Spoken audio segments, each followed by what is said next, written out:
We have some amazing students. Of course, we have an extremely diverse school district, 109 different languages that are spoken just in Alief ISD. It's a highly cultural community. We have to make sure our messages put the human back in human resources.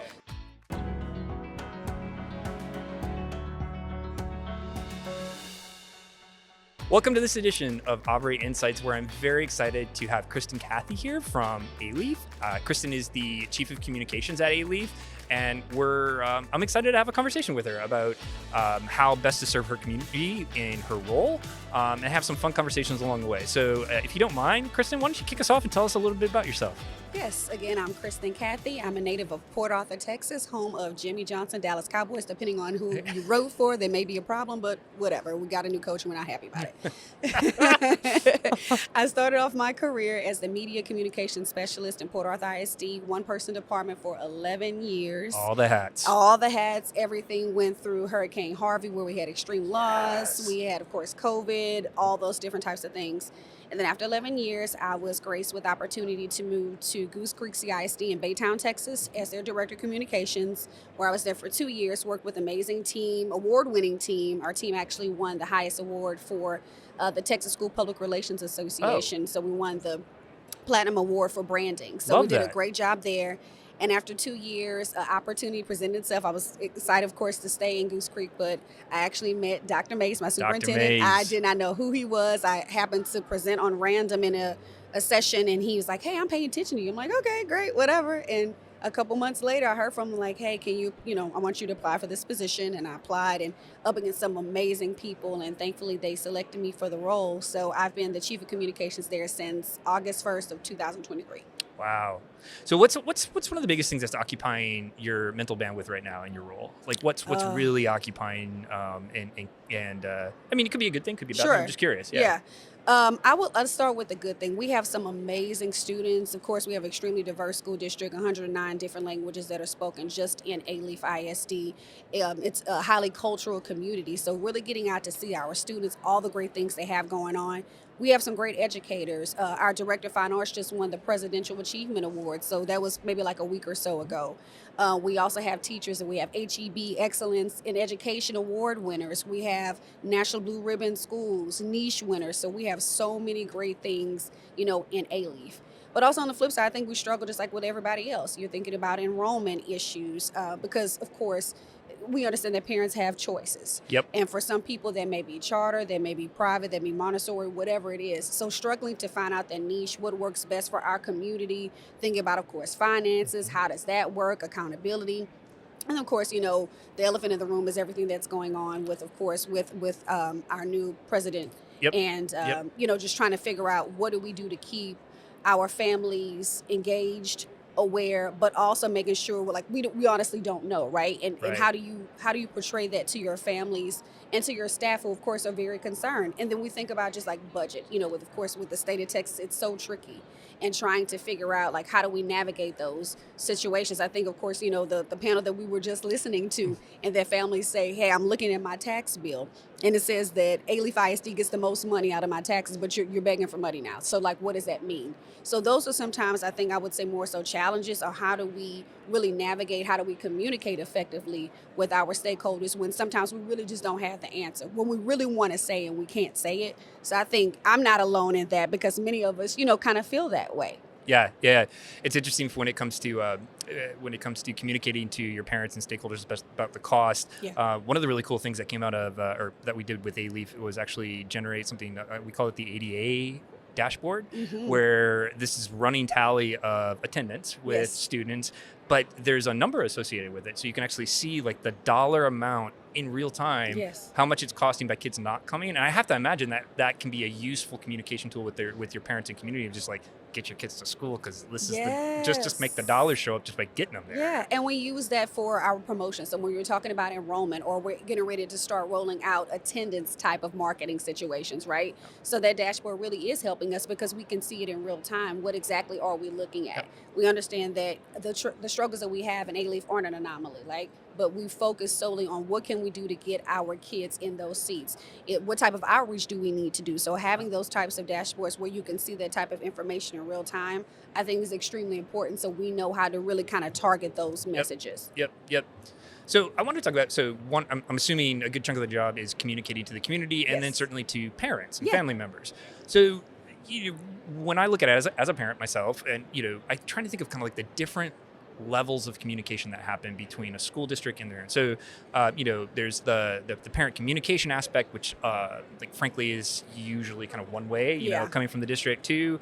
And then I think about parent engagement. So maybe it's more like the two-way communication that's happening. And then I also think maybe more on the different level of like super engagement or parent enablement, where they can actually be coming to the district to genuinely find things that are useful to them as parents versus just their students or their kiddos.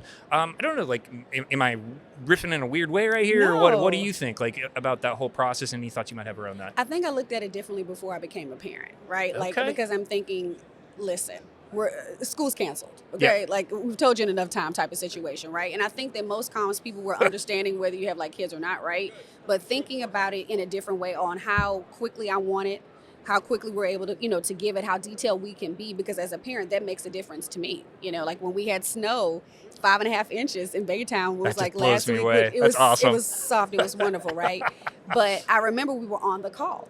And before we left on Friday, Dr. May said, hey, we're going to have a call on Sunday. We have a Region 4 Sioux call, da-da-da-da-da. And we got that information out super quick, maybe at 4 o'clock on a Sunday. And when we looked on social, it was so many positive. Normally, it's not like that, right? But the parents said, thank you so much. We were concerned. You did it in enough time. And even if it was one parent that said something negative and they immediately shut them down, and I was like, hey, that's a testament to making sure that you're communicating effectively, right? Yep. So in a sense, that's really kind of like one-way comms in situation. And again, as a parent, I communicate with my son's teacher that way.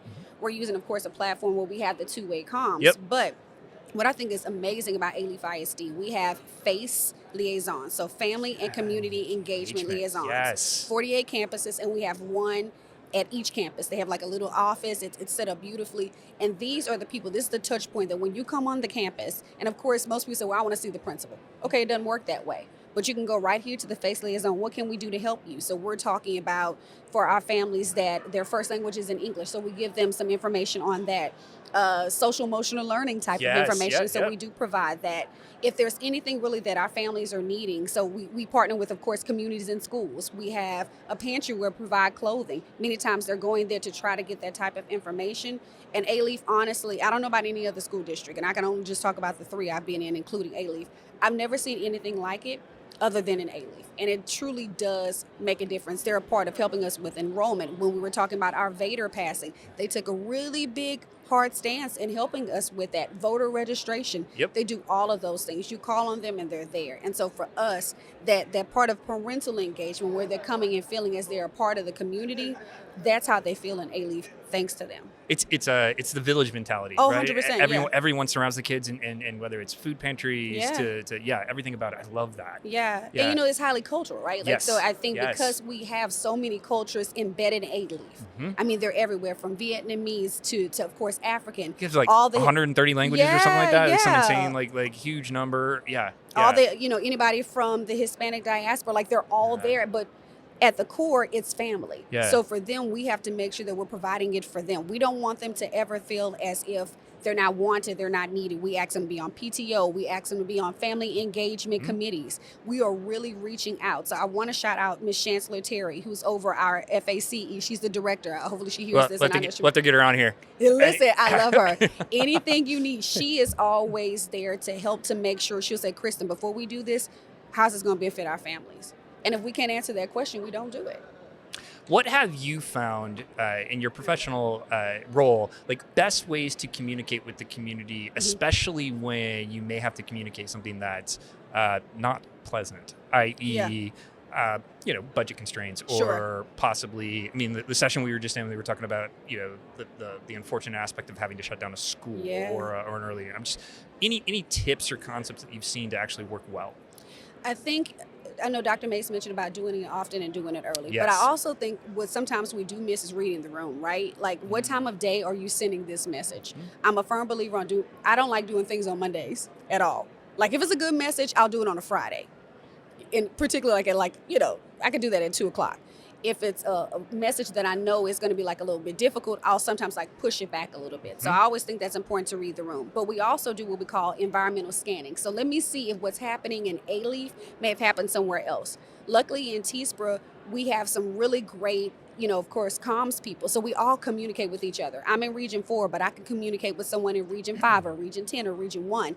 I don't have to recreate the wheel. So I can say, hey, Ariana, who's in Region 1 ESC, do you have a letter that you had to go out for this? Or collaboration. Can you take a look at this? How does that sound like from your parent perspective? Because you do have to have that. Yeah. When I started out, I would just send out a message and I would just hope okay, well, whatever, and be a little surprised from the feedback. Now that I've gotten a little bit older and I'm able to have that type of experience and just kind of wherewithal, I have to try to sit down and figure out from that person's perspective, how would they feel? In particular, when you're talking about HR, right? Because I think people have a feeling about HR. It's not always positive. And we always say we try to put, when I deal with HR, and I think we have a great HR team in Alief, I said we have to make sure our messages put the human back in human resources. Yeah. So when we had to make a difficult decision to close our program where parents, Alief parents have for their kids, I got it, right? I'm a parent. That would be hard for me. But if we're saying this is the reason why, and we're letting you know in enough time. And what was important is that we also said that the wonderful ladies that work there, they still have a place in Alief ISD. Yeah. They're not going anywhere unless they choose to do it. We have places for wherever they want to go. And of course it still hurts because you're a parent and you're thinking of, well, this is unfair to me. We have people come to the board meeting and everything, which of course they have the right to do. But having the full support of the board, talking to them early, talking to those employees, trying to really kind of help them to understand it because it still sucks and we totally get it. But thinking about how's that going to resonate with them, but also showing that it's not always going to be a completely bad situation. So for us, in particular with that situation, it really helped us to be able to kind of navigate it. It still wasn't all the way positive, but I think now that as time has gone on, nobody's really talked too much about it. But I think it helped to say, hey, these ladies that you've come to know and love, they're not going anywhere. We're not getting rid of them because most people think that. Yeah. If you're closing a campus or facility where you're doing away with people, they're disposable. That wasn't the case, but it just could not be sustainable for, that little type of students that were there. So I want to ask you a question about efficiencies and in your role. So your first gig, you were doing hey, I wear all the hats and I have to do everything. And now, with Alief, I'm sure you've got people, which is nice. Yes. Any comments from the communication aspect or the communication side of the house of inefficiencies that you see quite a bit happening? And look, they may be ones that you've already addressed, but they might still be there. I'm just curious from when you look at organizationally structured, when you look at the objectives that you are in charge of delivering for the district, and then you look at the systems and the tech organizations, platforms, what you will around it. Yeah. Any comments on what works, what doesn't work, where you felt frustration, where you're like, gee, this could be a lot better, still haven't figured it out, but we know it could be better, those kind of things. I think that especially with comms, and I'm seeing it a lot more, is that they think that you can do everything. And there's also a big disconnect between people don't truly understand what marketing is. Yes, especially in schools. Yeah, hello, exactly. And I'm saying on camera because it's true, right? Yes, and it's very people true. seem to just want to lump everything in together and say, well, that's marketing. That's not true. And it's a very important skill set. I'll say that when I was in my previous school district, we actually had a director of marketing. So remember, I'm doing everything by myself for 11 years. I know that I'm pretty much not doing it all the way correct, but it's survival. That's all you can do. Yes, what you do. So I would have to kind of, reach out to other people for assistance. But when I got in my previous district, I was like, oh, that's what that's supposed to be. That's what that is supposed to look like. So for me, even in my current position now, we don't have a person that is truly a marketing person. So all of us. Why do you think that is? I don't know. I wish I understood it. I don't know. Do you think, sometimes I wonder if districts still wrestle with the idea of selling themselves, if you will. That sounds a little crass, but again, I'm riffing here, but I'm wondering sometimes we're going to get the kids anyway, so why do we have to be thinking about it through a lens of quote unquote marketing? Yeah, I don't know if that's necessarily it. I know that my predecessor also, she didn't have a director of marketing either, or a marketing person. But they have people that they will give aspects of marketing to, but I think that we're doing ourselves a disservice if we don't do that. However, I will say this as a full point, is that for us, and I understand that making sure that our kids have qualified teachers is important. Yes. So for me, yes, we do need someone that solely does marketing with a marketing background. However, I understand what's most important, so we have to do what we have to do. So in that case, we have our person that's over the web, and then it's me. So we really kind of work well together, but we also have our social media liaison who takes on a big part of the marketing as far as the creative pieces. So she does like our banners and our flyers and so on and so forth. So collectively, we try to do those things, but we know that we are at a deficit if we don't necessarily have a true like marketing person, because that is 24/7, 365. On top of the fact, though, that it costs a lot of money to do, because you have to do that consistently, which I think a lot of school districts don't. Some districts do it well, right? You see some districts that you see it everywhere, or even other educational entities have copious amounts of funds to be able to do that. So if you have someone say, well, why can't you do that? Do I have the money? Do I have that time, person, the time? the individual? Right, because you're thinking about, like right now, I literally have 5 campaigns going, like at one time, outside of just traditional enrollments coming up, pre-K, so on and so forth. So thinking about if you already have, those things that you're dealing with, right? And again, I know that I'm not alone in it. I don't think it's necessarily harping on the district in a sense, but it's really just kind of painting the true picture of if a parent is on the outside and saying, well, why are they able to do this and you can't do that? It just kind of lets you know, like, hey, we are essentially doing the best that we can. I have the best team and they do the best work. Like I'm talking about weekends, I'm talking about late nights. So we can do what we can do for our families based on what, we're able to have. Our Deputy Superintendent of Business Services has been extremely generous with assisting us with just being able to do what we need to do, right? And so what I'm doing is just helping to train up my team so we at least can get those skills. So if I can't get another body, okay, then let's see what I can do so we can all have those necessary steps to do what we need to do. Is it, training on software? Is it a certificate program? Whatever it is, so we can make sure that we're providing the best product to our families based on what we have. What do you hear from your families in terms of what they would like to see more of or get more of from the district when it comes to communications? Honestly, our families are really good. They really love Facebook a lot. That's where the majority of our families are. Our professional type of family people, and we don't really have that many. You're talking like educators are probably like on X or a LinkedIn or type of situation. We have Instagram. For our families, they're not really there. It's probably like young kids, so it's not really a platform that I would say we may continue with that. Yeah. But they like when we're posting often. They love to see, of course, more pictures and more videos. They're really loving the platform where we're able to share information to them. We encourage all of our campuses from the pre-K level or the early learning center level all the way up to high school to make sure that they're communicating weekly with their families using some like form newsletters of newsletter. Exactly. And I think that for the most part that they are doing that, and they're extremely receptive to it because, if someone says, well, hey, I didn't know anything about this. And I know Dr. Mays always hates that. And he said, well, Ms. Cathey, why did they say they didn't know? And I have to go back and say, well, yes, sir, they did. It's, it's right here, or we've shared it, or, whatever. 6 times. But also even like, most people don't understand the algorithm and how that works. Yeah. Which, of course, if we're saying, like I would say, hey, I can't control that piece, but this is what I can control. And that's what we try to do in our department. And really, as I think we do in our district, that, hey, we can't control what's going on the outside. But this is what we're going to control here for our families in Alief ISD, because we love our kids, we love our families, we love our employees. And for us, we want to make sure we communicate often. Even HR has their own newsletter, just one for HR. Then there's one for TIA, which, of course, is something that we have here in our district. Time out here, just real quick. Little explainer on what TIA is for our non-Texas folk. Oh, okay. So that's a teacher incentive alignment. Sorry, I keep forgetting everybody's not here in the great state of Texas, right? So, and honestly, it's a great way. Like our teachers, you're talking about highly qualified teachers. They go through this it's a rigorous process. And I'll tell you, I couldn't do it because there's a lot of pages. But they're really showcasing their talent, accountability, all of the data that shows that, hey, I'm really making a difference in the classroom. And these teachers can get additional 10, 15, 20,000. Substantial. Oh, substantial, like 100%. Yeah. So a teacher that may make, let's say, start off with 65. You're talking about like close to $100,000 possibly. And it does happen. And we have some great teachers that have gotten it in Alief, so they'll continue to have it. So last year was our first year. So, well, how can we make it better? So you have the TIA newsletter. We do, of course, a podcast that we share with our families. We have a district magazine. So we're doing all the things. Your web pages on the TIA, it's just incredibly informative. I've been bebopping around to different school sites throughout the state. I'm just like, nope, Alief, hands down the best. when up and on it is Yay. really, really good. Well, I definitely want to shout out our manager of digital web services, Amanda Batir.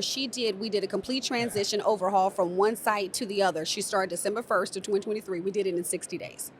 That's all she sees. Yeah, Holy I smokes. wouldn't suggest it. No, I wouldn't suggest it. for school websites, that's And of course, she's done an amazing, Yep. amazing job. She's extremely technical. She has a STEM background, so for her, that really cool. does work. Yeah. So when we talk about, though we don't have a true marketing person in that sense, she does hold a lot of the cards in her pocket as it relates to the marketing piece, because she does have a little bit of that background. But she really took, like, that's her baby with the website. And so we're really thankful that people are seeing it. And our families are saying that they're actually going to, because before they really weren't, right? Like, it was all over the place. So we've been trying to find every single way possible it's going to work for our families. But we also survey our families at the beginning and the end of the year to see how you feel about the type of communication that we're providing. Because if my families aren't on X, there's no reason for us to waste time there. Don't put it there. Don't even put it there. Yeah. So we want to make sure that they are a part of our narrative, our story. Like, tell us how you feel. What can we do to make it, better for you? And I think we've done an amazing job. Cool. All right, so I want to kind of fit, kind of wrap this up with some fun questions your way. All right, so not that these weren't fun. They were fun. They're great. But specifically, I would love to ask you, this is an education podcast, and we talk about it. And I would like just to hear about any kind of experience that you've had, some profound impact on learning that you've had through either the course of your schooling or the course of your career, just something that really stands out to you that helps, provide maybe a bit of a North Star to the direction that you're constantly pursuing. So I would just love to hear that story from you. I had some amazing teachers in Port Arthur ISD.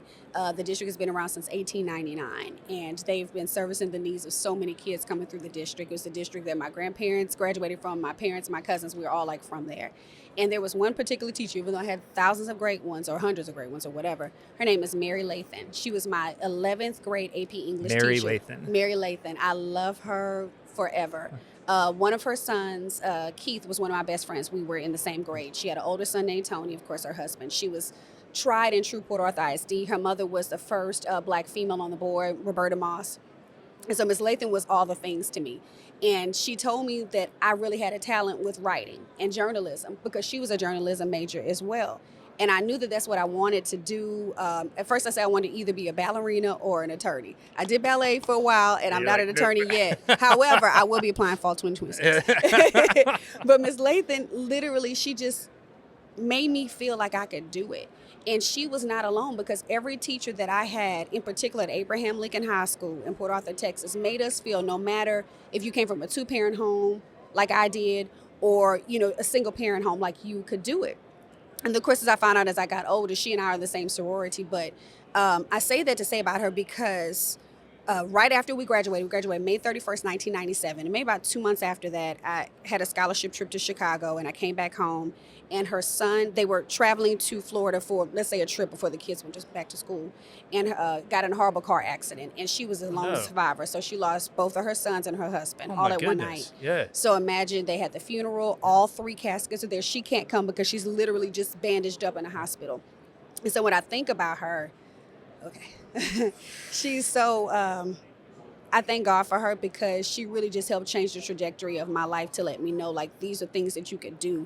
And just to see somebody that you've lost everything that that you've ever known, even though her parents still live, but that's your children, right? Yeah. And your husband. And she still pours into us. We have a scholarship that she gives out every year in honor of her kids. Oh, wow. And you can ask anybody about Miss Lathan, like, okay, that's the one. That's, that's my favorite teacher. And she's all the things to me. So I guess I'll plug it. Currently right now, I'm the TSPA president-elect. So it's like a 3-stage piece or whatever. So I'll actually be installed as the TSPA president in a couple weeks at our TSPA conference in San Antonio. Sweet. And I'll be the first African-American male or woman to do that. And I'm going to specifically, besides, of course, thanking my parents and my family, I want to thank her, because she helped us to dream big. And I think that's what's so important. Like, it gets so politicized when we talk about different things. And I understand that in my role, I'm going to try to temper it. But teachers are so important, because our kids are coming to school with a whole host of different things happening that you don't know a thing about. It doesn't matter if you look like a clean-cut kid. Something could be happening at home. And Ms. Lathan made us all feel like you guys could do it. And the principal, Dr. Melvin Getwood, is another person I love. He's assistant superintendent in Port Arthur ISD. He's like, you're my other daughter, you're my other child. Like, he's the reason I got the position in Port Arthur ISD. He was like, there's something for you there. And that's what I think about. Like, teachers, they go back and they find you and they know what makes you great and they help to kind of pour into you. That's why I feel like we have to continue to pour into education, because these people are truly helping our kids. Yeah. Yes. That's probably a whole nother podcast that we could... Yeah, call me. I'm going to do that one too. All right. So fun last question here. Yeah. If you could pick a thing Okay. to sponsor this episode pertinent to education or learning or anything like that, what would you pick? Oh my God. Let me think what I pick. Can it be food? It could be food. My favorite food? Sure. Crawfish. Crawfish? Hello. All right. I mean, but you're not from here, right? So you don't know. Well, yeah, it's a lot of work. It's nuts. Oh my gosh. It's beautiful and it's wonderful. And I had it almost every day when I was pregnant. So it was like amazing. Did they ever serve it up at school? Well, in Port Arthur, no, not in the schools, but I mean, like it would smell awful. Could you imagine? Like boiled seafood, during the day? Well, I mean, I taught middle school, so, hey. Oh, God. It's starting early. I'm telling you, my son's in second grade. I'm like, sir, what is going on here? You're like 7. You feel like a grown man. I can't take it. Yeah. Okay. But would you do like crawfish, like events, like crawfish boils where you have events to like sponsor the school or anything? Yeah, for sure. Yeah. And actually, people would do it sometimes when you're talking about like running for different office. Yeah. You know what I mean? That type of thing. Yeah. So I would think like if I can use crawfish as it relates to something educational or whatever. This episode is sponsored by crawfish. What type of crawfish? Ooh. Etouffee? What do we think? Yes, with white rice. Ooh. And some cornbread on the side. And maybe like a little yellow potato salad. I like that. If you like potato salad. I do. Let's That's good. do it. All right. Cool. Cool. Thank you so much. Yes. This is fun. And Yes. so again, having a fun conversation here with Kristyn Cathey from Alief, and it was really cool just to hear about the challenges and the joys of communication in a district and working with lots of communities. And Abre is here, of course, to help in many different ways when we think about engagement with families and particularly with parents. But that will have to be another episode down the road. Let's do it. Let's do it. Thank you. Okay, thank you. Cool. All right. Bye. Bye.